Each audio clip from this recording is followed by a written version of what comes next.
So let's get into what potentially could be happening in pipelines in Alberta. Ottawa and Alberta agree to broad, read vague, and possibly never materializing energy deal, including support for a pipeline. But I'll tell you why I'm skeptical. The deal's to be formally announced on Thursday, I think, in Calgary. Prime Minister Mark Carney and Alberta Premier Danielle Smith have agreed to the broad outlines of a memorandum of understanding that would give Alberta special exemptions from federal environmental laws and offer political support to a new oil pipeline to the BC coast, CBC News has learned. It would be contingent on Alberta embracing a stricter industrial carbon pricing regime. So we're just better not sell ourselves out here. And a multi-billion-dollar investment in carbon capture from the Pathways Alliance of oil sands companies, according to sources who spoke to CBC News. CBC News spoke with multiple sources with knowledge of the plan or who had been briefed on it, but were not authorized to speak publicly before the memorandum of understanding is released. It could reset the relationship between the two levels of government, which have been at odds with each other for some time. Here's my problem with this. I don't want exemptions to existing laws. No. I want those laws in the garbage can. This is exactly what I was going to say. Special treatment. I don't want special treatment. We do not need political support. We need laws overturned. We need a complete culture shift in the federal government. Like, to say that they're like, I love that such a big deal is being made about a memorandum of understanding, but when it comes right down to it, a memorandum of understanding is nothing more, is worth less than the piece of paper it's written on. And broad strokes by the federal government. We're going to trust the federal government with broad strokes. Mr. Values? No, thank you. We need to see all the details. Yeah, we need to know what we're signing on to before we sign on to it, to be completely honest. Like, we have a suitor in the United States that's treating us real nice, and this is just Canada's way of being a bad boyfriend, trying to lure us back with chocolates that he already ate half of. You know what I mean? Yeah, no thanks to this. No, I don't want us to have to sell ourselves out to get political support in a broad context from Mark Carney. I want the things that are stopping us from building our industries in the dustbin of history. And I don't want Danielle Smith, of whom I am a supporter, to sell us out to sign up for this industrial carbon tax. Because what this means is that any company that wants to invest in us to build this pipeline is going to have to factor this ridiculous cost into the construction and financial feasibility of the project. And they're still going to look at it and say, I guess they're not going to technically block the pipeline, but they're going to do it through bureaucratic taxation. That's exactly it. We do not want it. Like, we don't want in the West our major projects to be completely managed by the federal government. Our whole point is that we want the federal government way far away from any of our industry, way far away. They shouldn't have anything to do with it. And yet here they're just like, right, so what we're going to do is we're going to make exemptions for you, and we're going to create a bunch of loopholes for you to jump through, and it's going to cost you more, and it's not going to work out in the end, but we'll sign a fancy letter and make it look like we're doing something. Sorry, and how can we say that the consumer carbon tax adds to the cost of everything, but not say that the industrial large emitters carbon tax doesn't add to the cost of everything? All it does is move it upstream. It just took it from a line item on my electricity bill and put it like on the electricity creator up, and they just, now it's obscure. Now I can't see it, but I know it's there. And you don't know how much it costs. Exactly that. I can't hang it squarely around the neck of the federal government.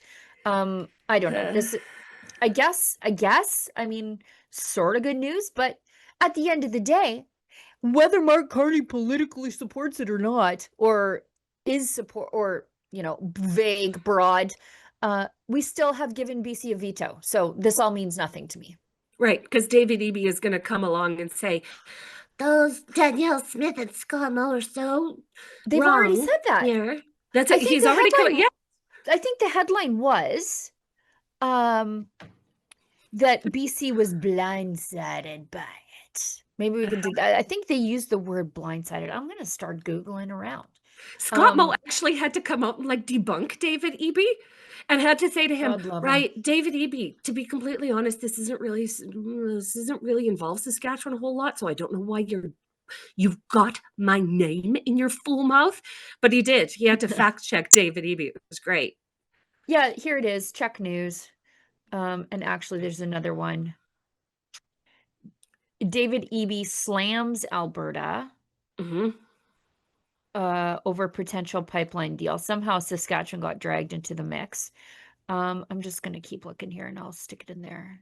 Is it just for the record, Saskatchewan dearly wants Alberta to have its pipeline. We dearly Absolutely. want I the saw best you for guys were Alberta. you guys are also up to something over there. And maybe you can find it, Olivia, it's from Czech News. So this is BC based news.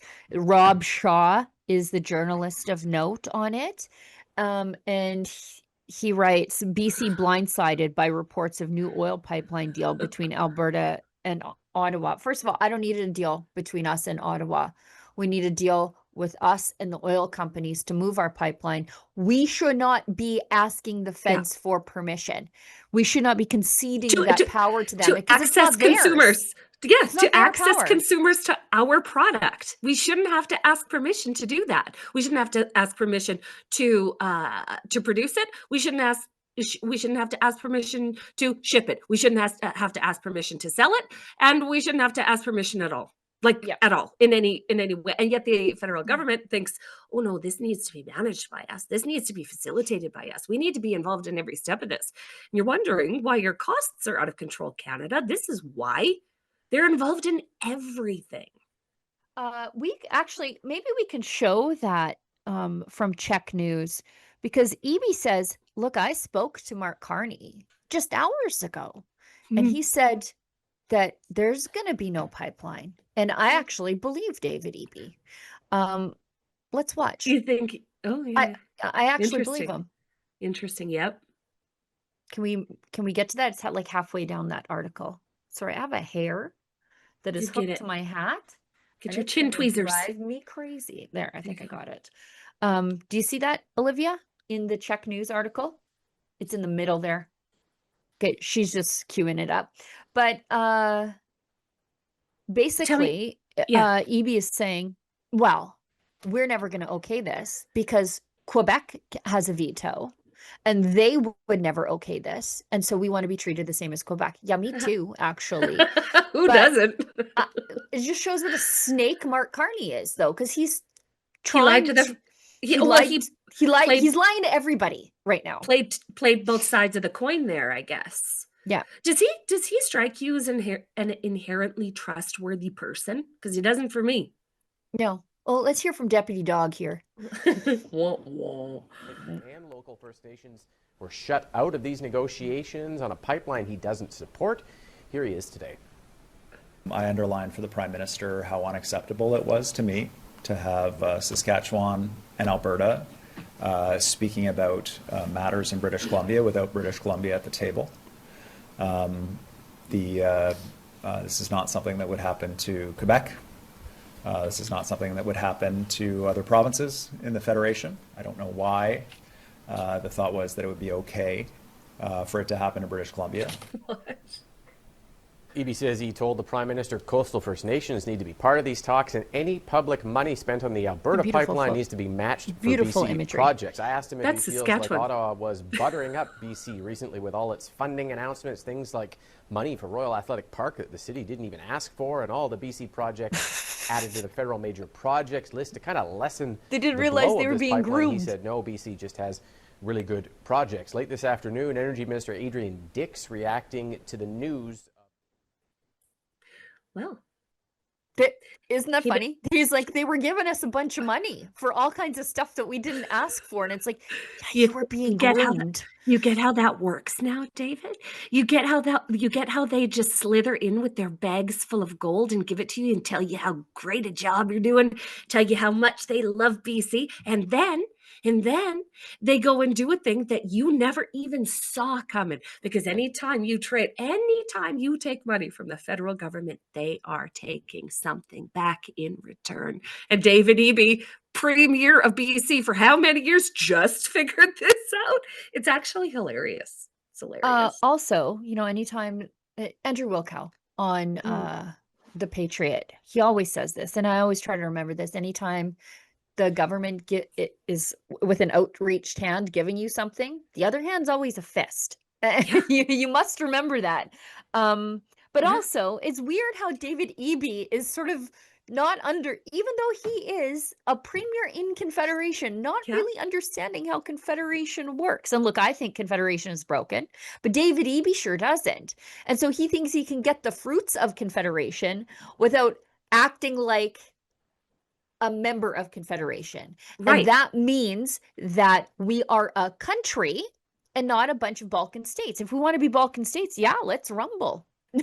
Don't threaten me with a good time. And that he was right now, that's not how it is. And we get access to your ports, just like your stuff gets on a railroad and goes through Fort Saskatchewan. And he's so butthurt about being talked about when he's not in the room. He was like, how dare Saskatchewan and Alberta talk about us when we're not even there to hear it or defend ourselves. Well, welcome to the West, David Eby. Now you know how Alberta and Saskatchewan feel when Ottawa is chipping away about all of our major industries. Okay, and we're not there to defend ourselves. Welcome to the West, bud. Welcome to it's like David Eby had a whole bunch of eye-opening moments all in one day. Poor guy. Must be tiring. It's been tough on him. We've got another clip of David Eby. It's 4 minutes long. I don't know how much of it we're going to show. It depends on how bored David Eby makes us, I guess. That's how far we'll get into it. Because the man has no riz, as the kids say, whatsoever. Like, I don't know how he gets elected. I think it's just because Vancouver is deeply socialist. And so they're like, the socialistist guy is the one for us, and everybody else in Saskatchewan is like, dang. Or Saskatchewan in BC.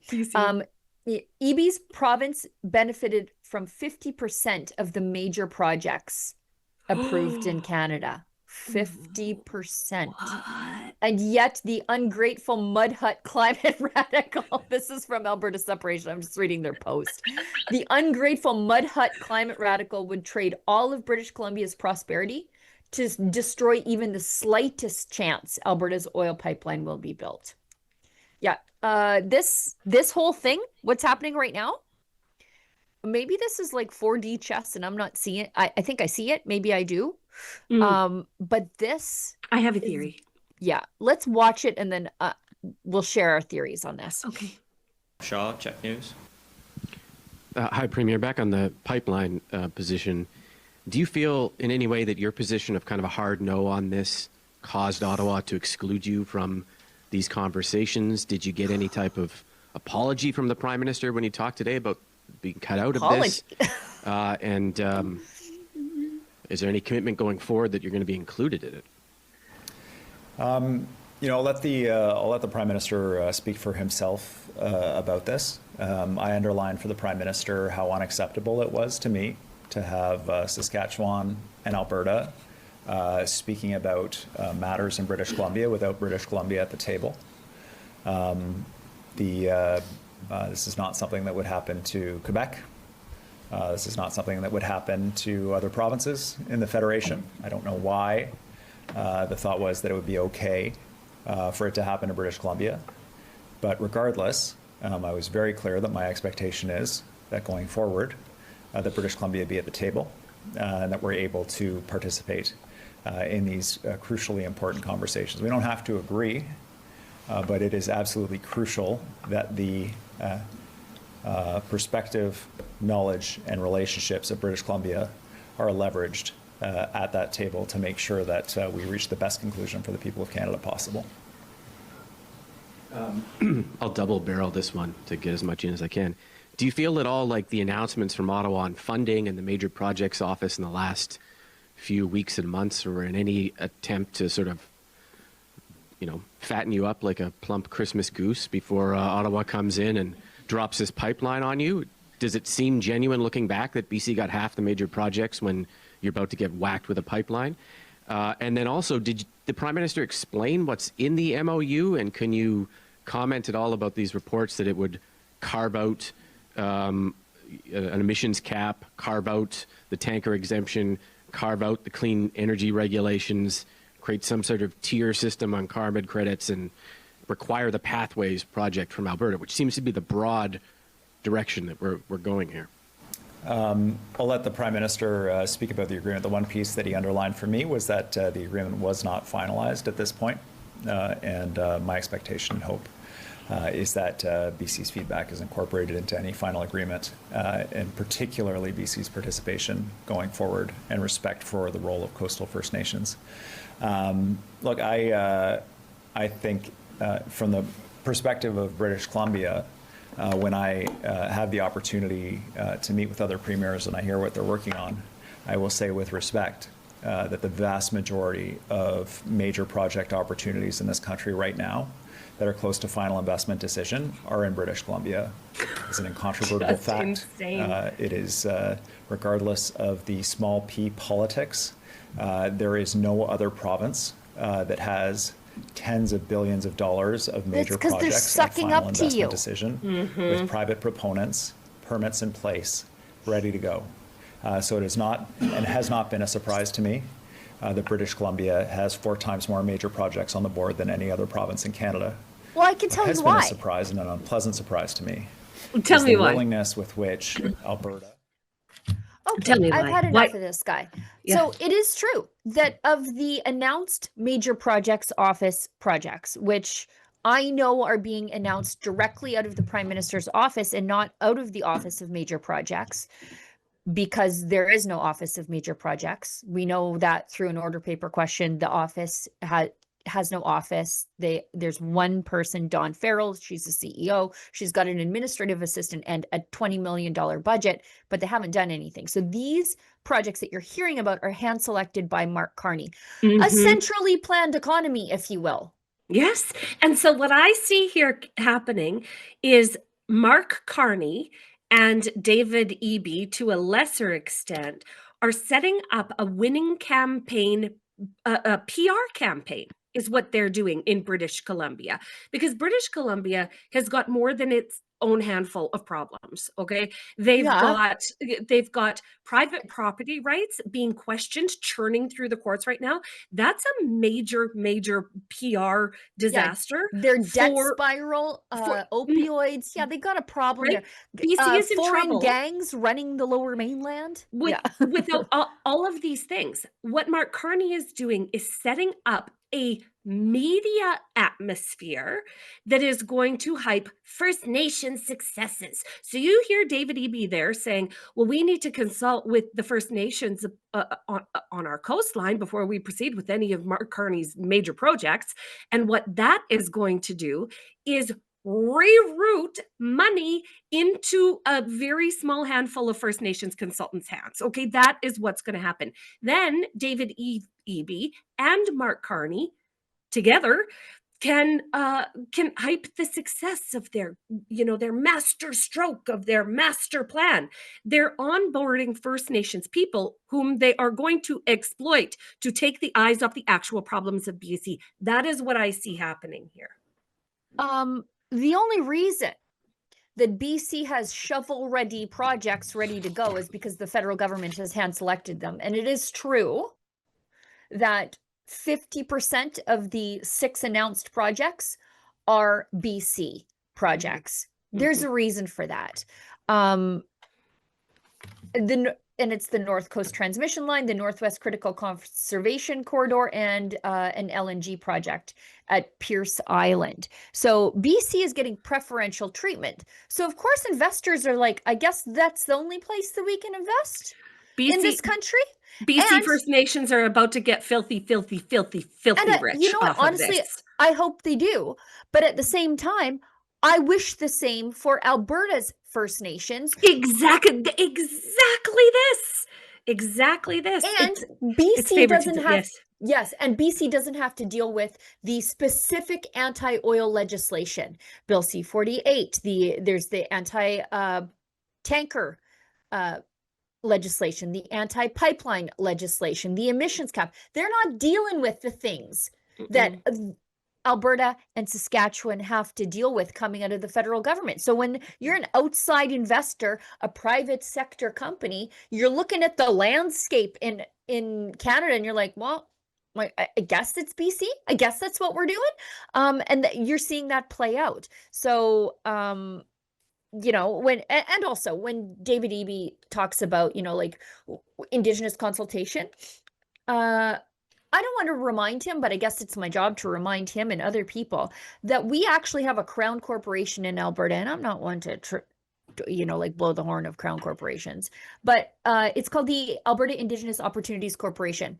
And what it does is advance reconciliation through oil and gas partnerships with Indigenous people. Why?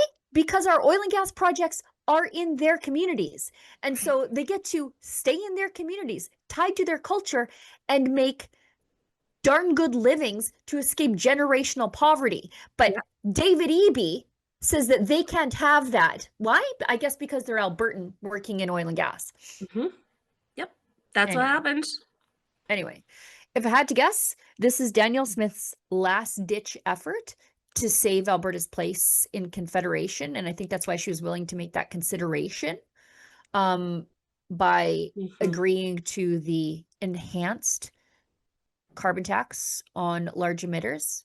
Because if this fails, and I believe that it will, because we've had approved pipelines fail in the courts, then there's nothing left. This is like the Hail Mary last hope. Kick at the can. Yeah. Because we had Northern Gateway approved. It went through the technical review of the National Energy Review Board, which was the way that we used to do major projects in this country. We didn't ask the local feminist what her gender-based analysis was about how the pipeline made her ovaries feel. We didn't do that back then. We just thought, is this a technical, safe project? The private sector wants to pay for it. Then we're doing it if it passes that review. And the Northern Gateway passed that, and then it got tied up in the courts, the activist courts, and let it die, and the federal government let it die because they could have invoked the notwithstanding clause to get the pipeline done, but they didn't. So I think this is Danielle Smith's last ditch effort to save Confederation, and I don't think it's going to work. Well, hold their feet to the fire, Danielle Smith, because they don't react to anything less. Yeah.